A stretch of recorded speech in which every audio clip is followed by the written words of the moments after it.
What is it like to work at a FAANG company, specifically Amazon? What are the people at Amazon like? Can you walk us through how much you got paid? We go through like a year by year total comp. What made you stand out? I would consistently get top tier. To get consistently top tier, you have to do a couple of things. You go from like complete elation to like an entire depression. And that cycle takes about 3 months at Amazon. I think what would have helped me back then, with my knowledge now, is... All right, everybody, welcome back. We have a name now, I think. We are unmasked. To confuse things even more, we are doing a segment called In the Trenches. So we are unmasked, doing an In the Trenches interview with Mr. Ryan Doan here. Ryan Doan was a machine learning engineer at Amazon for 5 years. And then he went on to do a course on machine learning. And then he was a VP at Semantic Health. So why don't you tell us a little bit about yourself, Ryan? Yeah, just to echo that, that's exactly right. Spent 5 years at Amazon's subscription churn team. Their prediction of when we should charge their cards, their personalization team, so that when you search something at Amazon, other things should come up for me than for you to entice different purchase rates. Spent 5 years there. We hit it took about 4 years of like focused effort, but we hit about a billion in ARR impact, top line. After that, I left. I went over to a company called Algo Expert, where I founded a course called ML Expert. It's basically prepping people for machine learning interviews. I'd interviewed a bunch of people during my tenure at Amazon, and I was like, hey, it's actually not that tough to pass these interviews. You can, there's ways around kind of like wording your experience to make yourself kind of fit these positions better. So I wanted to help people with that, give them the experience, the stories that could help them actually get into these companies. So I made that course. It took about 4 months. We launched, I think, 4 years ago, less 2 months. So that was 4 years ago that we launched. We had just hit 50,000 students, and that also triggered a buyout. So I'm done. I'm not an instructor anymore there. But I didn't, sit around for 4 years. I actually promised myself I would just chill and do nothing. But after making the course, I got a call from Dr. Nicholas Sahar. He's the CEO of Semantic Health. And he kept pestering me, hey, man, we need help. We want to do this, do that. And, I kept saying no, but he was extremely persistent. And about 4 months of emailing me with no reply, I finally messaged him back and said, sure, I'll join. That was 2.5 years ago. And then over the last year, we've been working on closing an acquisition for that company. And we, as of November of last year, it's February now, for those who are listening and in the future, we closed our acquisition. So that's the first acquisition I've been a part of. And now we are staying on for at least a year to make sure that we can hit revenue goals that company wants. And then after that, we want to integrate our findings with our Semantic Health technology, integrate that into the acquiring company's technology. Cool deal. So I'm sure we could probably do an entire In the Trenches episode about all three of those, and probably more.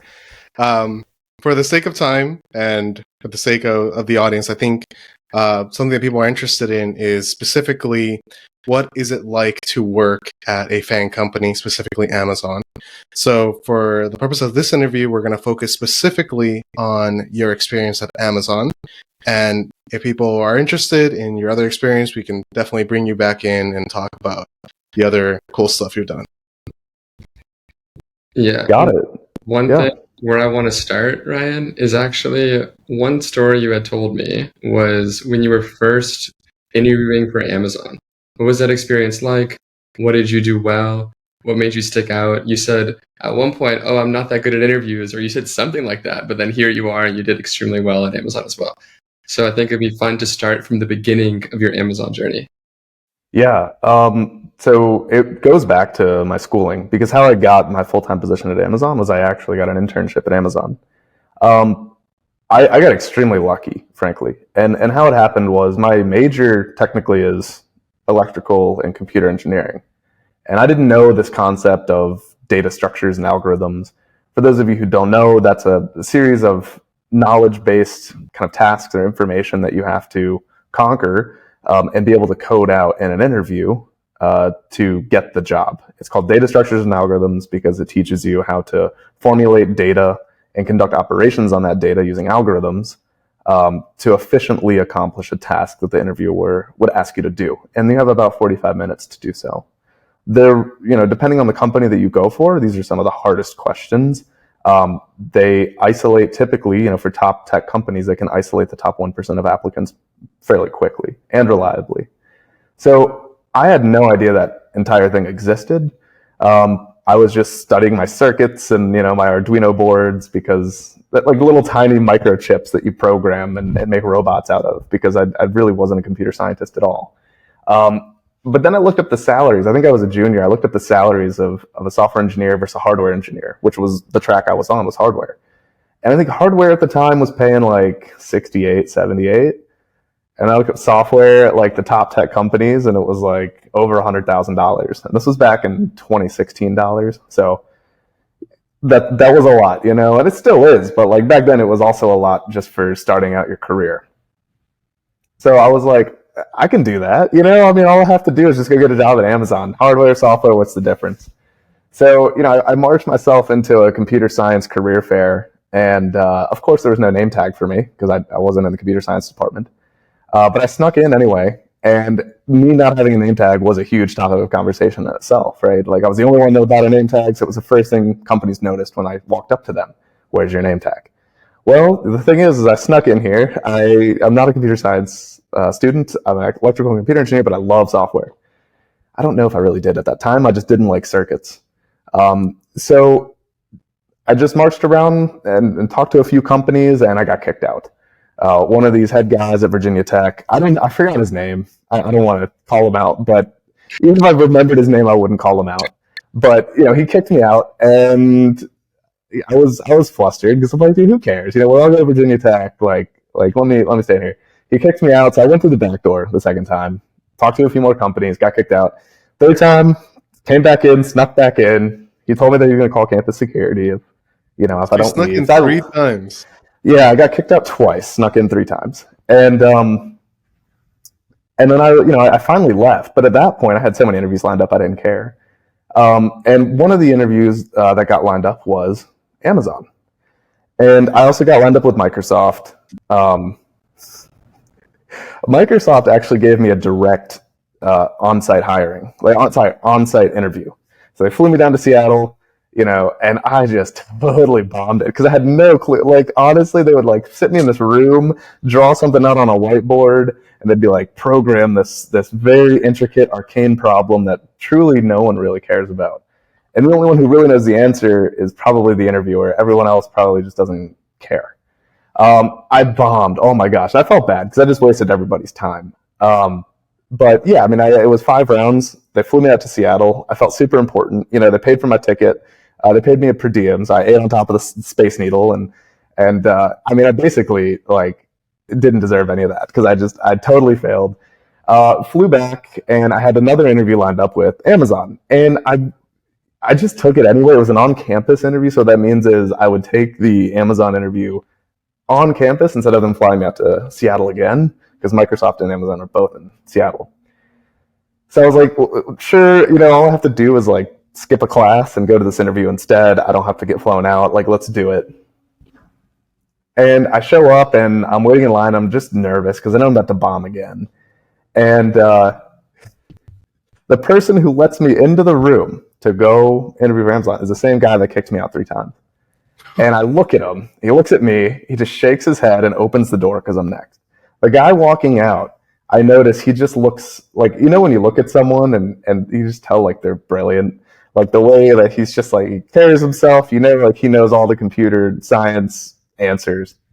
And I was like, well, that's my competition. I probably should stop here. But I kept walking in, and the guy was a lot cooler than the Microsoft folks. He was just like me. I think he went to Virginia Tech. He was a few years older. he just sat down. There was just a computer in front of him, and he just like typed in a prompt, like a little in the notepad, just typed in some words, turned it over, and it was a software question. And he asked me this question, like I'm already giving up, like frankly, like I knew I wouldn't get it.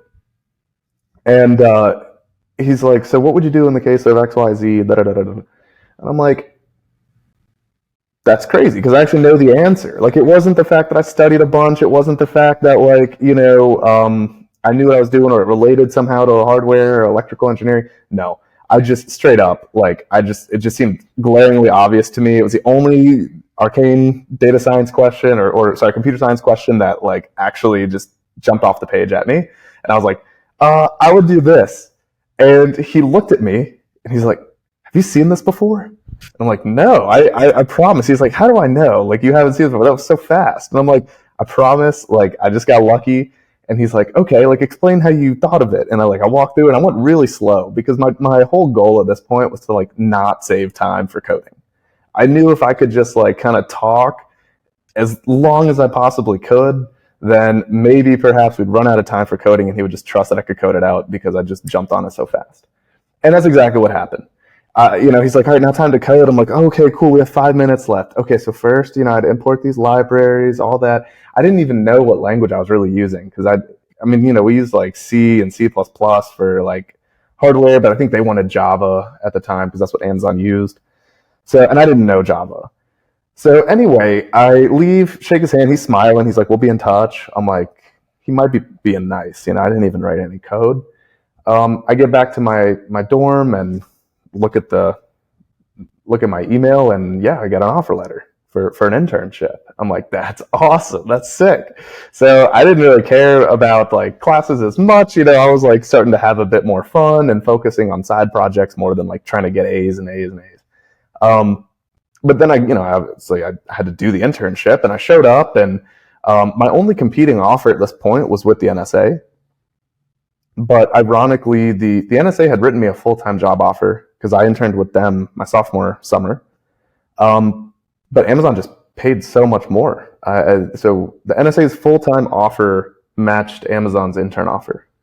So I was like, I'm just going to go be an intern. How hard could that be? So I get down to Seattle. It's a fantastic experience. They basically rented out an entire section of a hotel for all the interns. And they would shuttle us to work every day. They gave us free breakfast and free dinner. It was like the Google experience, but they expected, I think, a lot of work compared to what the Google folks were doing based on what I've heard. I showed up in my first project. They were like, oh, you know C++? I was like, yes. And they were like, great. We need you to take this old legacy code base that's written in C++, frankly, like an older style language to most, and we need you to update and rewrite the entire code base into Java. Well, there's just two problems with that. One, like, no one really wants to do that. That's probably the worst internship project on the planet, is just to like rewrite. Because what do you really get to show at the end? The exact same functionality you had, right? It's just written in a different language. So that wasn't fun. But the other problem was I didn't know Java. So at this point, I just like went home and like through the entire internship, every single day, I would try to work as much as I could, learn all of Amazon's tools, because this is like what you don't learn in college either, is that there's an assortment of tools that you're going to use in your day-to-day job at a larger tech company. And they're typically all in-house, so it's not like you can Google them and learn them before. But I had to learn all of that during my day job, and then like kind of feign progress of coding, and then go home and learn Java, and then the next day, like figure out how to write the Java I learned the night before. And I just kind of carried that on for the whole summer. And I had a mentor. So you get, as an intern, you get a mentor, and she was fantastic. Si Woo is her name. And she must have liked me because the code I wrote, I didn't know Java, right? So, it clearly wasn't that good and nothing really worked. But, at the end of the project, I was close, probably like 90% of the way there. And we had to give a demo. So this was when the VP, the vice president, which I didn't even know how crazy that was at the time. Like I knew he was like a big boss guy, this VP, but like as I spent more time at Amazon, I realized like, he has 3,000, 4,000 engineers under him. So that's like a very long career. He's in for 30, 40 years. But he was there, and I had to give him and a couple of directors a presentation on what I did for my internship project.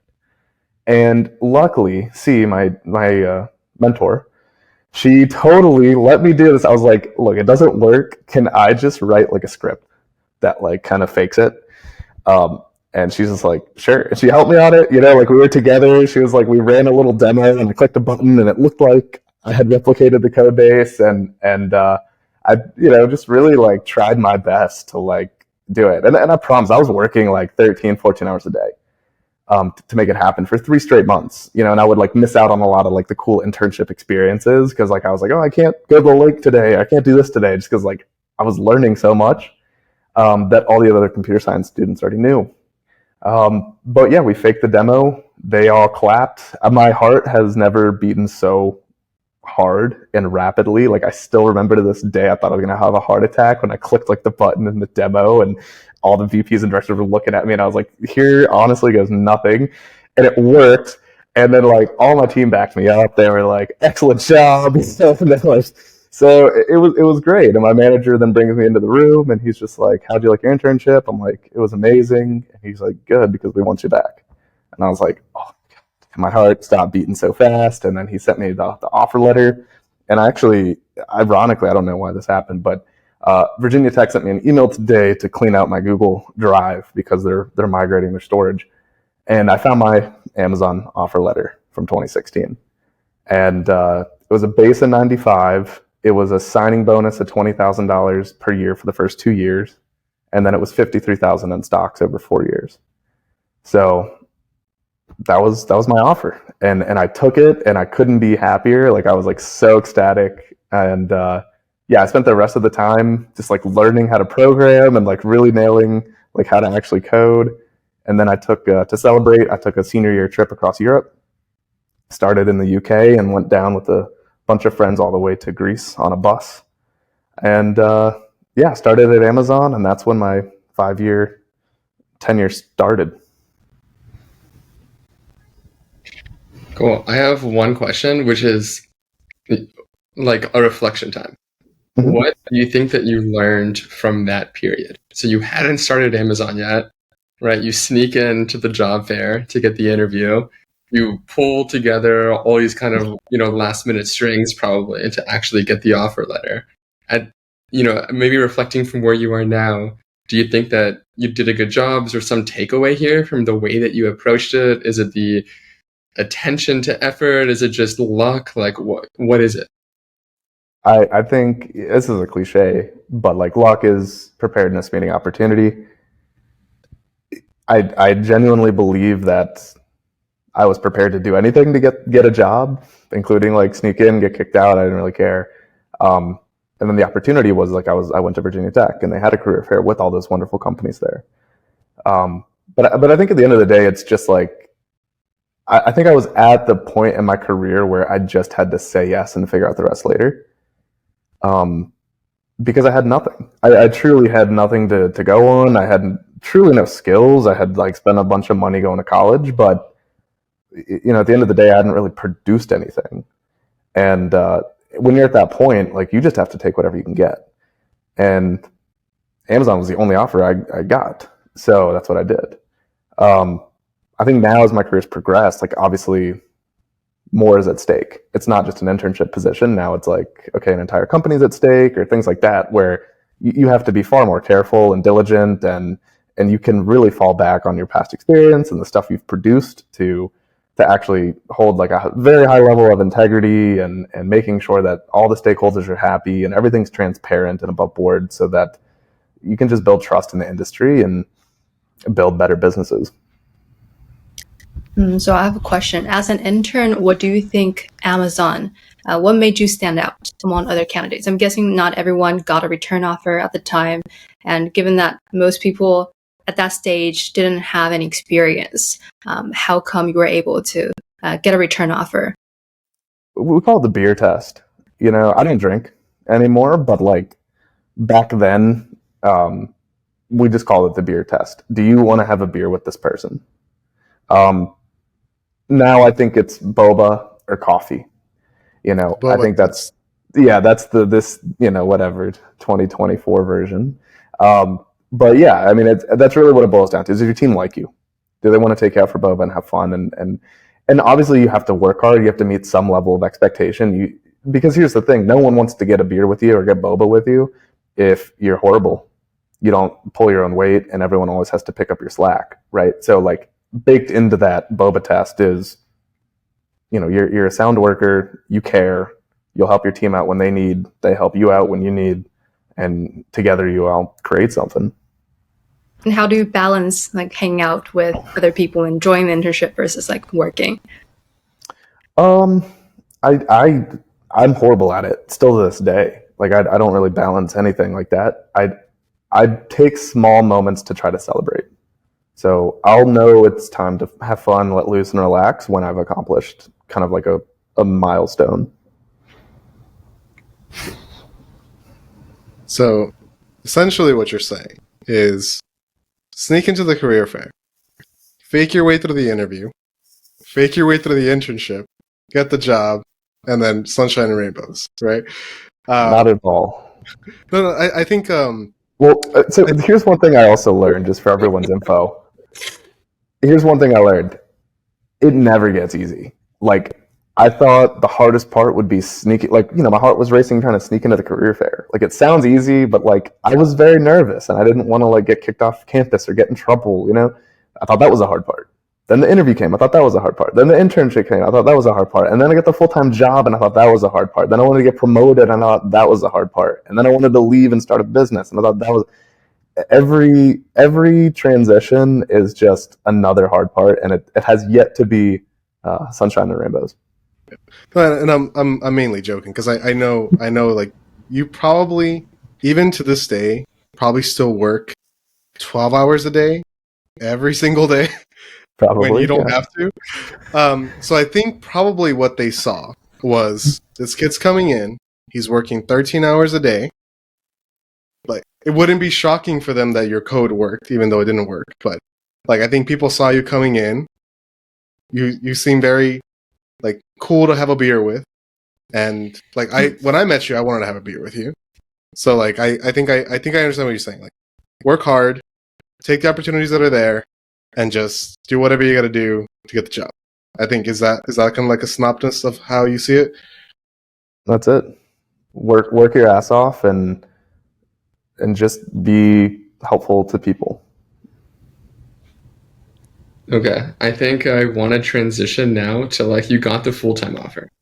Mm-hmm. And what are your expectations, right? What are you thinking? I'm guessing you moved to Seattle, you're probably thinking everything's great now, I'm rich, or who knows what. Yeah. Oh my God, I was already picking out what color car I wanted, and it was going to be a nice little, sports car. Then I get to Seattle and I realize, dude, I'm broke. I mean, I'm the lowest paid person at the company. So I went from this. It was small back when I was living in there, but Chesapeake, Virginia is where I'm from. And then I went to school at Virginia Tech, which is like a very small town as well, Blacksburg, Virginia. So I'm from these very small towns where like rent was like $500, and truly like the biggest expense was like going downtown to the bars, and that was probably like, a crazy night in Blacksburg is like $50. So, I mean, I saw the offer and I was like, amazing. But then, moved to Seattle and rent's $3,400. And then, so it's still to this day, I don't have a car. I thought I was going to get a car, get a sports car, get all this stuff. No, I haven't had a car in 8 years. But yeah, I thought I was rich. And then honestly, a lot of disappointment kicked in because I also, as I was working through college, I spent the first 3 years basically trying to knock out my undergrad. And then the fourth year, I adjusted to get like kind of a master's in computer science and machine learning, so that, because I got my butt kicked in those interviews, right? And I was like, I can do it, and I'm going to have a career in this. So like, let me knock out my electrical and computer engineering degree, and then I'll try to go for my master's in machine learning. And I did that, but then I started my job, and like the first project was like, okay, Ryan, it's good to have you back. My same old manager who got me through the demo with the big VP. He was like, I need you to change the color of this button from this to that. And I was like, I hate this. Are you serious? I spent 5 years, or sorry, 4 at this point.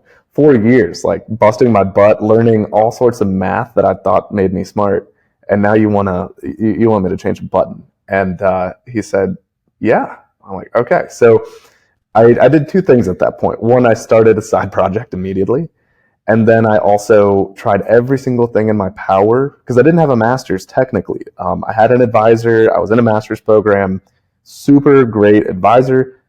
I ditched it. I got the Amazon offer. I said, I'm out of here. Like, even if I get a master's, I'm still probably gonna make about the same. So like, let's get started. Time value money.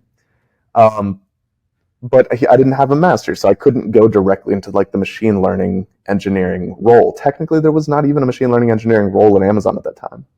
So I had to take so many courses and like convince everyone and kind of rebrand myself in the org that I was like the go-to guy for ML stuff. And that took an entire year and a half. So I took every single machine learning course. It was MLU, Machine Learning University at Amazon. I took every single course. I made sure to make best friends with all the professors and all that. And finally it got around that like, oh, we have a project for machine learning in our org. Well, who do we pick? No one has experience. I'll be like, oh, I took every single machine learning course they offer at Amazon. And then I kind of twisted their arm too. And I'm like, they said if I took all the courses, it would open up opportunities. They wanted to go hire somebody with a master's, I'm sure. But I was like, I'm here, I've taken all the courses. You said it. And they gave me a shot. So it was kind of like that same thing all over again, where, I had taken 1 year of studies for machine learning, but now I had to do it in a productive way with a team, with senior scientists, with PhDs, building massive systems for hundreds of millions of customers. And it was the same thing all over. It was just like learning Java for the internship. And I did that for about 4 years. So It's so interesting. Like, this is probably unmask related questions. Like, I continue to see the same pattern in your experience, like over and over of like, you work super, super hard for a long time. And then at some point this opportunity arises and you're the only person prepared for it. It's not a question, it's just a comment. Got it. Fake your way into the role. So I have a question. So I'm wondering, like, what are the people at Amazon like? Are they mostly, do they share like similar personalities, or is it like a variety of things? So I'll tell you the real answer is it's a lot of great people. The cartoon answer is like a huge impact of status comes into play. And you can see it kind of like seeping through the culture of Amazon. Again, I'm not saying anything. Honestly, if I have to make a recommendation to anyone, it's start your career at Amazon. Like, they will teach you how to make a business work if you listen, pay attention, and ask questions. Because they don't want to isolate you like other companies. But I gotta say, like, if you look at Fang, when I was there, okay, this is 20s. I started in 2016. I left in 2020, late 2020. When I was there, it was Facebook. They were paying double. It was Apple. They were like so much cooler, secretive. It was Amazon. That's where I was. Netflix, which was like, they only hire the best. Like, I remember one guy, I think he founded Lambda, AWS Lambda. For those of you who don't know, typically the evolution of compute and a large portion of Amazon's business is selling compute. So how it used to work is if you wanted to launch a website, you had to go buy a computer, put it in your basement, and then put your website on that computer in the basement, and then people would access it. Then Amazon came along and they were like, hey, we'll just buy big old warehouses full of computers and let you rent them. It's called a data center. And then there's this other guy that came by and he was like, hey, what if we don't want them to rent a computer for like a year or like a whole day? What if we just let them rent it for like a split second where they just need a little bit of execution? And it was a great idea. It was called Lambda. He like invented that concept, and like Netflix would hire him. But like, I had done nothing like that. There was nothing that I could, tie my name to of like, oh yeah, well I did this, And I think they also brought him like the product designer, the guy who like invented the like button. It's like that. You have to like have something to your name, and I didn't have anything. So Netflix was like really high up there, and then Google, of course, which I don't even have to mention, like that was super high status. There was a whole movie made about it called, I think, The Internship, with Vince Vaughn, I think, and someone else. But anyway, Amazon was kind of like the straggler of the group, frankly. Like they were like the runt. Like, you know, if you were smart, right? So you're in the top 1%, but you're not in the top 0.1%. Like you probably missed out on, like if you could go to Google, you probably would. If you could go to Facebook at the time, now it's Meta. If you could go to Facebook, you probably would. If you could go to, so it's just kind of like, you can see that culture in some people there. I wouldn't say everyone, but some people would kind of have this complex of needing to overcompensate, of like showing that they're smart. And I'm sure it happened at other companies too. I can't say, but I noticed that at Amazon. Okay. I think one thing that I remember you talked to me a lot when we were in Seattle together was your relationship with other mentors that you made during your time there, right? You have, I don't even know, like your skip level manager at some point you have learned a lot from. And maybe if you can talk a little bit about how you were able to make these relationships with like your team and like the leaders at the company, and then how you were able to like use these relationships to learn and progress in your career. Yeah. I think for me, it was about just being completely transparent with who I was. So I'd be walking through the halls and I would see this guy. His name's Andrew. Like I know him well now, but at the time I didn't. See this guy walking through. You know, he's a little bit older than everyone else. So I'm like, great. Like, how do I learn from this guy? But it turned out he was my senior manager. So he was my manager's manager. And one day we had a one-on-one. And I'm technically a senior manager or whatever now. And like I will have one-on-ones with people. And like that's why I still do it to this day, because it's so awesome, like connecting with people who do want to be mentored. But anyway, he brought me into a room. He's like, hey, we're going to have a one-on-one. And I was like super nervous because I'm like, why does he want to talk to me? Is he just going to like fire me? So, you know, we get in the room and he's like, so tell me about yourself. What do you do? And like, I just had no shame. I was like, oh, I just do a bunch of like work here at Amazon. And I also do a bunch of side projects. Like, I love like doing algorithmic trading for stocks. I do this. He's like, really? I'm like, yeah. He's like, okay. So like now we're just saying what's up to each other in the hall quite a bit. And just like, you know, like high level, just talking.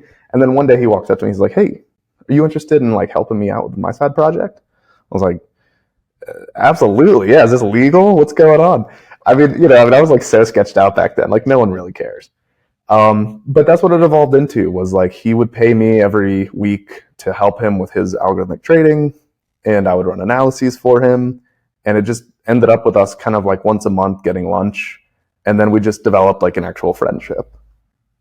But what's really cool is once you have that relationship, you can see things for what they really are. I think when I was just like a software engineer, I could not peek around corners at all because you're fairly heads down. But if you can get a relationship going with someone who is a manager, senior manager, particularly like senior manager and above, I'd say, you know, you can get insight into how the org's moving, what budgets are coming, you know, and just really understand like where you should place yourself to add the most value.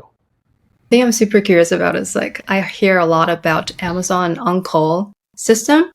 I bet it's probably prevalent across all companies, but for a non-technical person like me, or like someone that hasn't worked for a tech company, it's something that is very interesting. That and it's particular for Amazon. I want to hear any insights on like what it is like. Is it and how much do you get that as a junior versus like a senior engineer? And what's the nature of that, just like in general? Oh yeah, I mean, it's horrible. I mean, you know, it's like Google, they pay you to go on call. Amazon doesn't. It's just part of the job. But yeah, I mean, you know, just imagine like sleeping very soundly, and then all of a sudden you get like this huge, you have a physical pager that you're carrying around, and you have to put it next to your pillow because worst case, like you don't wake up and then that's like a whole problem. Your manager's getting paged and now you're just like in hot water. So you're sleeping soundly with this old style pager next to your head, and it just goes off. Like, honestly, it's the same things like doctors use for like emergency room, like on call. Same exact pager, except we're selling items on the internet. You know, there's hopefully there's no lives. No one's dying. No one, at least that I know of, no one died. But anyway, boom, it goes off in your ear. You have to quickly calm down because your adrenaline is already rushing. You get on a call. Sometimes, depends on the severity of the call, but there can be up to 400 people on it. And you have to check in. There's like a protocol. They have to go, okay, what team are you on? Okay, because basically they hire these guys to come in and because Amazon has 50,000 employees. And when there's a problem with the website, what do you do? So they hire these guys to kind of know how things work. And they will basically piece together the puzzle of like who exactly caused the problem. And they're like, I don't know how they do it. They're animals because they can keep calm for a very long time, talk with 40 different teams, and figure stuff out. But I was like very early in my career, and I was like sweating, and like then the worst is like when 400 people are on the call, it's realized that your team made the mistake, and I don't know how to fix it. So now I'm sitting there. It's like 400 people on the phone. This guy's asking you, okay, when's it going to be fixed? Like, here's the line of code. And then I'm like looking at like the get blame. Get blame tells you who wrote the line of code. And if that's the problematic line of code, you have to look at who wrote it. And damn, like, what if I wrote it? And like, what if I wrote it and I still don't know how to fix it? And you're just going through these horrible, horrible, like, just internal dialogues of like, I'm so screwed. Yeah, but then you just, like I said, you gotta like lean on your team. And so I'd call my mentor, I'd call my senior engineer, I'd be like, dude, I don't know what to do, all this. And then eventually, after a few years, you just you're comfortable. You get to a point where like you get a call, you probably already know what it's about, you know exactly where it is, you know how to run a script to stop it. We call it like stop the bleeding, right? So I used to think you had to fix it right then. No, like you actually just have to stop the damage, do damage control, and then you can fix it in the morning. So it just gets easier. And then I can't tell you, I was never a senior engineer at Amazon, but the senior engineers that I did know, they went on call a lot less. Like the only reason they would be on a call was like if, say, I was on it as a first few months employee, like asking them for help, then they would be on the call. How often are these on calls? You rotate with your team. So there's always trade-offs, but like ideally, if you're just looking at on call, you want a big team. So let's say you have 13 people on your team, you'll get it once every 13 weeks. If you have a 4-person team, once a yeah, I mean, you do the math. Yeah, I mean, you're screwed. 1-person teams. Yeah, I haven't seen a 1-person team yet. Maybe that's Ryan. That's you, man. No, I would not want to do that. So one thing I think would be good for people to know is like I think like we're in the subject of culture, right? What is Amazon like? So to kind of just paint a picture, let's say on a typical week, how much are you working? How stressed are you? How much do you like the job? How much do you like the people you're working with? How much pressure you're getting from your manager? Just kind of paint a picture. What is it like to work at Amazon? It depends. It depends on how hard you want to work, right? So they have a system of kind of tiers in which they place you for how good they believe you're performing in your role. You're not supposed to know it, but I had a cool relationship with my manager, whatever, yada, yada, yada. You can also tell by your raises, like how well you're doing. But the top is called TT, or top tier. And that is the top 5% or 10%, I forget, of your organization. Now, it's not saying that if you're coming in as an intern, like I don't think this exists for interns, but let's say you come in as like an entry level, you can get a top tier as an entry level, but it's not saying that you're the same as a top tier who's a senior engineer. So I was only an SD, software development engineer 1, which is like that first level, and 2 as top tier. But I would consistently get top tier. To get consistently top tier, you have to do a couple of things. You have to work at least 8 hours a day. And I mean like good work. Like, you're not getting coffee for like an hour and a half and lunch and then this and then chilling. Like, good focused effort for 6 to 8 hours a day. You also have to be extremely efficient in the direction that you work. So, you need to use your mentors, your senior engineers, different leaders in your organization, product managers. You got to use all of them to give you a compass to point you to true north. And then just make sure you work in that true north direction. And if you do both of those things, you can probably get top tier. If you get top tier like several times in a row, then you get promoted. What happens if you don't get top tier? What happens if you're like an average Joe? Average is fine. You can probably pull average off like working 30 to 40 hours a week. And you'll sit. I mean, I knew software engineers to stop getting promoted. Like I said, I didn't get promoted to senior, but I wanted to move on anyway. But I do know engineers who have been on the level 2, so they got promoted once, but they're still waiting to get promoted to senior. And they've stayed there for several years, 5, 6, 7 years. And then if you don't perform at all, I would say if you're working less than 30 hours a week, or this is some linear combination, or if you are working really hard, but you're not using your compass, or you're going backward, you get what's called PIPed, Performance Improvement Plan. I think they cut the bottom 15% a year, between 5 and 15% of the year, depending on how many they want to let go that year. So yeah, I mean, I think that's why, and they do stack ranking, right? So they like everyone on the team, they stack like, who would I be most pissed if they left? That's kind of the question the managers get asked. Like they rank you and then they just cut off the bottom. So it's competitive, but so is life.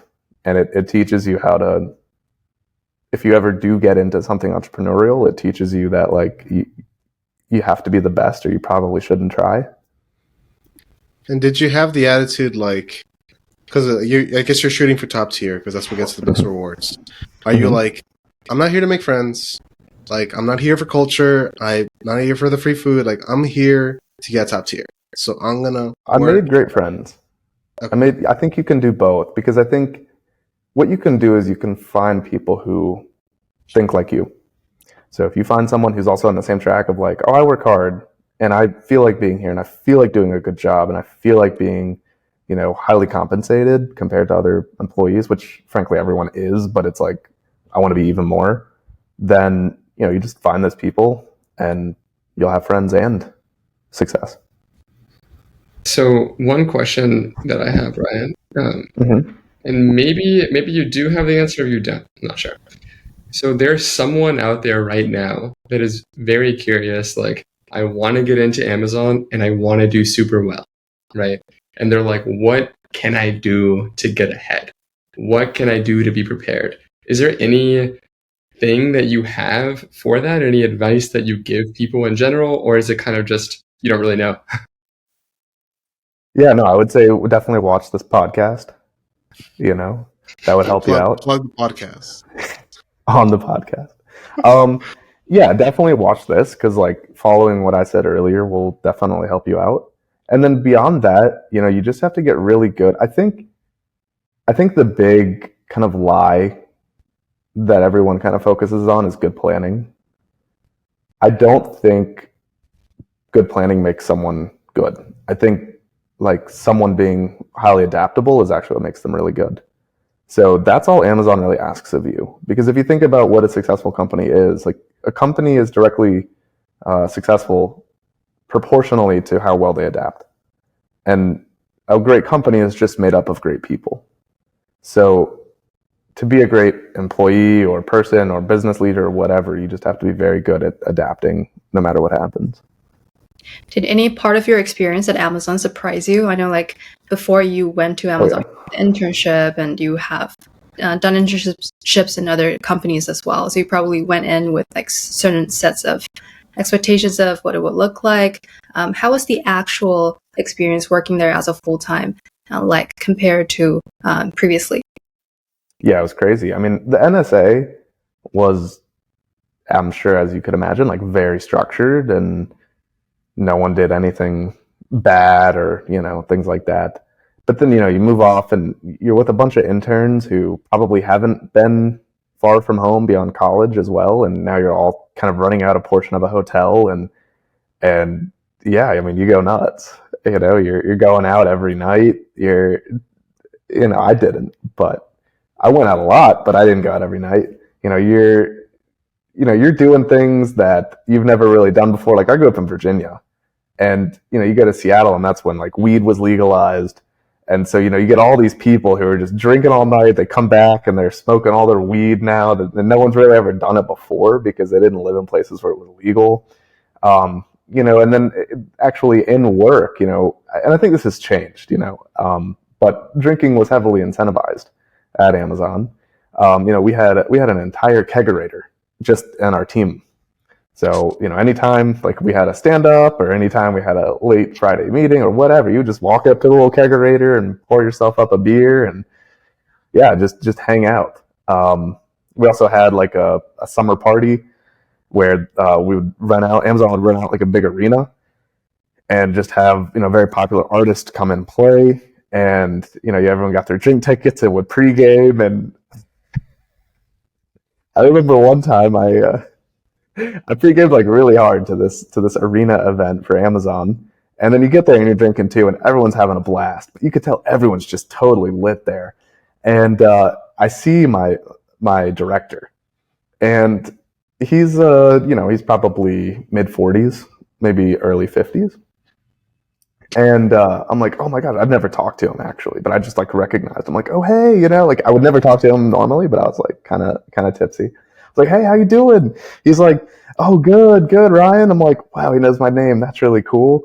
And I look over and he's got this like like I was very new to this. I'm from like a very conservative town and things like that. But I look over and standing next to him is this girl who probably, I'm not kidding, she was probably like 20. She was younger than me probably at that time. And I'm like, oh, nice. Is this your daughter? And he's like, no, this is my girlfriend.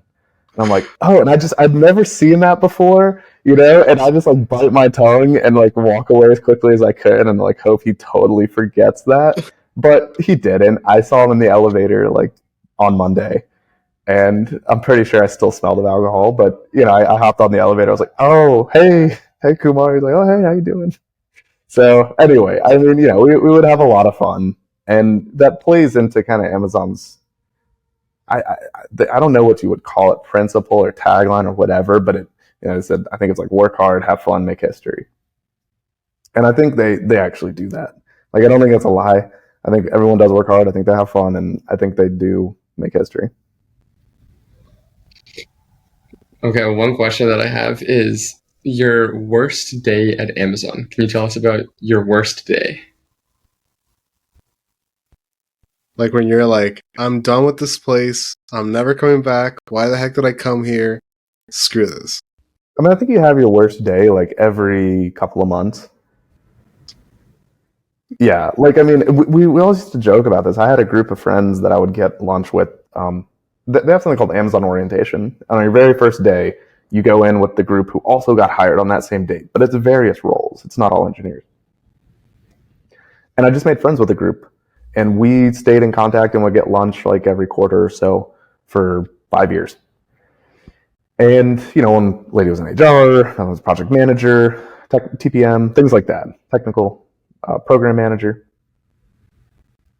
And we would have this joke where we would be like, where are you in the cycle? Because you go from like complete elation to like an entire depression.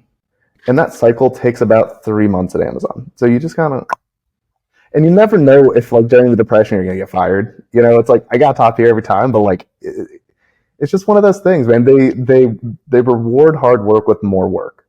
And so you never know if you're doing good. That's not really a company that says good job. There was also this running joke that like the only time you ever get feedback is when it's negative, and that's exceedingly true. Like the only time I ever heard like, Ryan, you got to fix this, you got to do this. No one has ever like, Ryan, good job, until the day I left. I left Amazon, and I just told my manager, I was like, I gotta go. Like I gotta go make this course, and I can't really give 2 weeks. I'm sorry. And he's like, damn, man, you're like one of the best engineers we have. And I was like, wait, if you had just told me that like a month ago, I may not be leaving. And he was like, oh. Yeah, so I mean, it's just, and that helps me learn too, because now that I am like a technical leader at a company, like I make sure to like tell people like when I think they're doing a good job, um, because I think we can focus on the negative. So you were on top of the list of like most pain if leaves. Secretly. So this is, I don't know how true this is because I wasn't there, but I'd heard from my teammates, they said my manager had to go through the process of what's called a COE after I left. So a COE is what's called a correction of error. And I didn't know managers could do it. I thought it was only us engineers. And so let's say you write a line of code that has a bug in it and it gets deployed to the production website and you take Amazon down for 3 hours. Great, you lost 30 mil.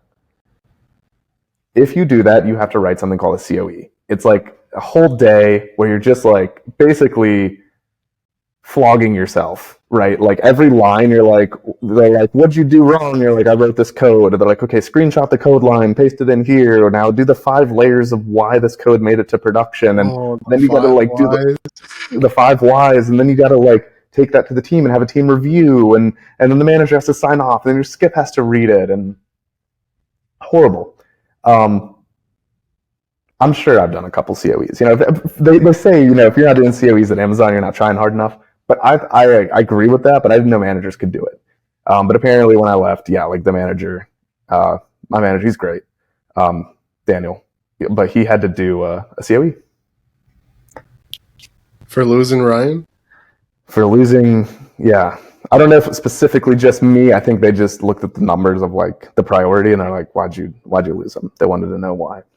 And there's nothing they could have done to stop it. I think like basically Amazon has the system of, Amazon has a system of badges colored. So it's like, you know, you can have a blue badge, I think is 0 to 4.99 years. And then after on the 5th year it turns gold, and 10th it turns purple, and then black, and then, you know, whatever. And I just told myself like, I'm never getting a gold badge because that means I'm just staying here too long. And it was like 4 years and 8 months. And I was like, it's time. Like the stars aligned where like I had another job lined up, and I definitely didn't want that gold badge. So I just left. I mean, it was no problem with the team.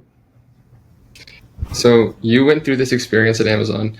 I'm sure at some point, if you were to go back 6 years, there's something that you were like, oh, if I would have known that would have made my experience a little better. Or I could have taken a little bit of a different direction. Is there anything that you feel that we haven't yet talked about that could... Everything. I mean, just that my vocabulary would have helped. I would say like the insight, the questions I ask now probably would have very much helped. Here's the thing, like in most people who say they're gurus or sell courses on like how to get promoted or how to become a skip manager or how to do this, it's like, I agree, like it does take skill, but also you just have to get lucky. Like my team was subscriptions, and I joined when I think there was like 70 million Prime subscribers, and I think I left when we had like 300. So it's like a couple of doubles, frankly. And that level of growth doesn't warrant a massive team uptick, because once you develop technology that can handle 70 million users, 300 million users is like a couple database shards, and like, you know, like it's not a huge amount of effort, but to go from like 0 to 70 million is like a lot more effort. I mean, you're looking at a team of like 4 to now like 10x growth, maybe 100x growth. But so really, like, I think what would have helped me back then with my knowledge now is like how to identify a growing business, and how and knowing how to identify where to go into that growing business, what role I need to play, how I can like align a team of people to go, here's the metric that we're aiming for, here's the people that need to be included in that metric to make it happen, and here's how long it'll take. Like if I could go back in time and do the same things, like I think I would have gotten promoted a lot faster, not by my nature of working harder. I think I worked plenty hard, but I think just by the nature of positioning myself in what they call a rising tide, right? A rising tide lifts all ships. So I would have been able to better identify a rising tide. I want to go deeper into one of your comments you made earlier. You said that you would recommend anyone interested in tech to start their career in Amazon. Can you elaborate on why do you think Amazon is a good starting place for rising engineers? Yeah, so I mean, this was back in 2016 to 2021, around, or late 2020. So back then, I think like what's more important is the lesson of like the characteristics of these companies at the time, and less so like the company names themselves. Amazon, I still think it holds true though, but I could be wrong because I haven't been in like a FAANG company in a while. But when I was going through Amazon, you really had to work. You had to work, but they trusted you with so much impact. I mean, I had 1.5 years of experience at Amazon, not a master's in machine learning, and they trusted me to literally change the search results on Amazon. Which, if you think about it, like that's really the only way Amazon really makes money. Amazon.com is such an intent-driven business, right? Like you go to Amazon, you hit the search bar, that's how you do it. And they let me alter that. So like the scope that they give you is just massive. They let you screw up immensely. But it also means you have to learn every single thing. Like I had to learn how to measure a business, because once you're altering the search results, you have to be able to prove if things are working or not. That comes with a lot of things that you just wouldn't necessarily have to learn if you were just developing software in isolation. And I think other companies are better at isolating engineers, but they do it for different reasons. Like Microsoft does it so that you can focus and like be smart. They give you your own dedicated office, right? And like you're kind of just like in your room thinking. Google, I think, is somewhat similar over there. But then you also look at like just what that creates, and it creates innovation. You know, you look at Google, what major innovations have they produced over the last 15 years, right? Like what different sectors has Google gone into? Look at Netflix. You know, I mean, it's just, and Meta now, Facebook, right? Like their levels of innovation are a lot lower than Amazon. Amazon came on as a business that sells books. Then they went into the everything store. Then they did Amazon Prime. Then they did AWS, right? Then they did Kindle. Then they did Alexa. You know, they just rapidly innovate. So the reason why I say go to Amazon is they'll work you extremely hard. You'll learn an insane amount. You'll have the highest scope probably of any company that you could get besides anywhere else. And it'll teach you how to actually be an innovative person. Because like I said, an innovative company is just an aggregate of innovative people. So, you know, I would say that's how you learn how to be innovative at scale. You mentioned that that's where you should start your career. How long do people last there? Do people have long careers in Amazon? Yeah, the median tenure, I think, is 18 months. Okay, which is low. I'll give you an example. When I left, I had been there longer than 95% of the company. Oh, you were an old geezer.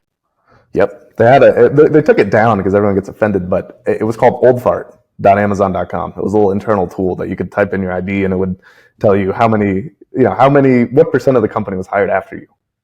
And it's like 95%. Why is that? Because it's hard. Because it's the same reasons that like I think it's the same reasons why I love it. You know, it's not for everyone, but they work you like a dog, and then you just have to play. What made you stay for so long? I had this rule, and I still have this rule. Unfortunately, it's just happening like more often than it ever has, which is okay, but it is overwhelming. I had this rule that every year I had to look myself in the mirror and go, wow, if I only knew what I know now last year, I would have a completely different life. And like if I wasn't amazing myself with like how much knowledge I'd gained and how much I'd learned about anything, it could be like any side project I was doing or Amazon. It wasn't really just all about Amazon. But every single year for the 4 point, whatever years that I worked there, I could honestly look myself in the mirror and say that like they kept teaching me things. Do you think that kind of wraps up this is what it's like to work at Amazon arc? Because I think people really want to get to like the real juicy finance stuff. Sure. You all okay with that? Yes. All right. So you were gracious to tell us how much you made on with your first offer. Just going back to that really quickly, what is the components of an offer? What is the total package that you get? Yeah, the vernacular here is total comp, total compensation. Everyone's gonna, and then you can even be more specific, total target compensation or total compensation target. I forgot there's a bunch of terms for it, but it's basically how much money are you being paid. And there's ways to break it down. Typically, it's going to be a base salary, which everyone typically knows is just a salary. Then you'll get a bonus. It's typically going to be a signing bonus if you started. And then stock options. Plus, like health insurance and 401k matching and all the good stuff. Yeah, and I would say this: don't count that. Like if you're, like by the time you're splitting hairs on two offers about those benefits, it's probably you should just go with your gut. The reason why I say that, especially true for Amazon, is because they didn't really have benefits. 401k match was pretty poor. Benefit, healthcare was like okay. I think it's better now because they acquired a bunch of health companies. But I have never counted benefits in. Can you walk us through how much you got paid? Yeah. So the first year, 120 plus. Amazon vests at what's called a 5, 15, 15, 40. If that adds up to 100, that's what it is. So the first year is 5%, second year is 15, third year is 15, 30, 40. No, I think it's 5, 15, 20, 40. Does that sound right? Someone's got to check my math. Basically, it doesn't matter what it is. It's called back-weighted. So it's like, hey, we're going to give you a little bit of equity up front. Like they write on the paper, hey, you got $53,000 worth of equity. Well, it vests over 4 years. And you're like, okay, that's not bad. 50 grand over 4 years. What is that? Well, no, that's wrong. Because you only get 5% of it the first year and then it grows. So, they're effectively building an incentive structure for you to stay. But that's what they tell you. Truthfully, what I believe is they already understand the median tenure to be 18 months. So they know for a fact they can give away 5% of your equity package to you and be all the better for it. And then what they do is to avoid giving severance, they basically just say, hey, instead of severance, we'll let your stocks vest this year, this year. Okay. So, it's very good. And then, they don't have to pay, they don't have to pay a lot of payroll taxes and other forms of basically what the stock packages they gives them a lot of tax incentives as well. So anyway, it's a good model. But the second year, basically you get these things called refreshers and a raise. So you get a performance evaluation every year, and they'll tell you what your raise is, base salary percentage raise, and then if you get any stock refreshers. And during that time period, like what was good? Like, can you just enlighten us? So like average, I would say bad is probably under a percent increase, under a 1% increase in your base. It's kind of a signal to get out. Mediocre is like 4 to between 2 and 4. And then excellent is over 10. So top tier is over 10. Every time I got top tier, I got up to like 15, 16%. And then every time I got promoted, it was like a 30 to 40% bump. And then what about stock? Like how did the refreshers work? Was it the same as the initial grant? It was higher. So basically every time I got promoted, it would double itself. And then the stock price is always going up too. And then it stacks on top of your last vest. So if you started vesting 5% this year from your first grant, you'd also vest 5% of this year's grant starting next year. So it just kind of added up. So when you left, how much money did you leave on the table? Hundreds of thousands of dollars. Yeah, I mean, I think I remember. I think I tried not to look at it. Sorry, but it was either $500,000 or just over that. But that's how they do it, and we call it the golden handcuffs. But I mean, you can go make money doing other things. And given what you know now, if you were to travel back in time, like 7 years or 8 years, to when you were a junior, right before you started interviewing for Amazon, how would you plan out this journey? Like, what would you tell yourself at each step of the way what to do? Well, I wouldn't take the same journey if I knew what I knew now. Yeah, I'd be. Yeah, I mean, what I know now is I know a lot of shortcuts, so I would take a lot of those shortcuts. Okay, so let me rephrase the question. If you were to advise someone that want to walk through what you were able to accomplish, what are some things like guiding principles or just like maybe hints, tips and tricks, or ways, directions that you could give them? Yeah, I would say kind of like see my earlier comments of like figure out what you want and then just sacrifice left and right for it and do whatever it takes to get there. So if you want to work at Amazon and I've somehow convinced you that Amazon's a good place to work for you, which, okay, like, let's do it. Then just commit. Just say, yeah, like that's what I want. And then sneak your way into a career fair or fly down to Amazon and just walk around the campus and ask people to interview you, please. You know, like just try whatever it takes to get in. Separate yourself out. Just don't go the LinkedIn route. If you get an internship, forget how much they're paying you. It doesn't matter. I don't think about that at all. The thing is like they shouldn't pay you at all because you're an intern and you're probably doing more damage to their business than good net, right? Because they have to give senior engineers on your back and they got to give you a mentor and all this stuff. You're making way more money just learning. Paying down, like, what is it? You're paying down your something debt, your ignorance debt. Yeah, I mean, I still do that every day. But I mean, it's so true, especially when you're getting started out. Oh my gosh, you know nothing. And the problem is school convinces you that you do. You know, you leave with a big fancy degree. You think you're smart because you have an engineering degree for 4 years, you know.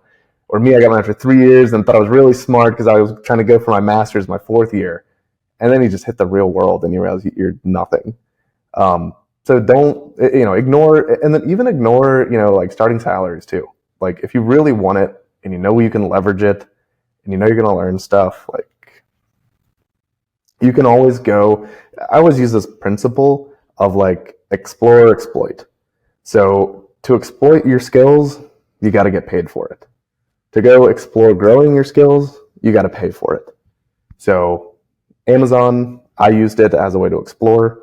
Of course, I could have like really tried for like the Google or the Netflix or whatever, but like at the end of the day, I just needed to get started, and I paid for that. I paid to explore. But you should always be making those shifts and be highly aware of like what play you're actually going with at this instance, either exploiting your skills to maximize cash or trading off some of that cash for exploration. And sticking to the subject of finance, and I apologize because I didn't ask you to think about this before the interview, but can we go through like a year by year total comp? And like you're top tier, right? So not everyone can expect this, but like could we go through like what was your progression like year by year? Yeah, I mean, there's 2 things at play here. One, I was top tier. That doesn't touch the fact, though, that we were in a fantastic market boom, and we're no longer in that boom. So I don't think you could see these salaries today, even with inflation. Right. So when I started, it was like $120. I think my second year was like $150 to $70. My third year was like $250, and then after that, I think I capped out at like $400.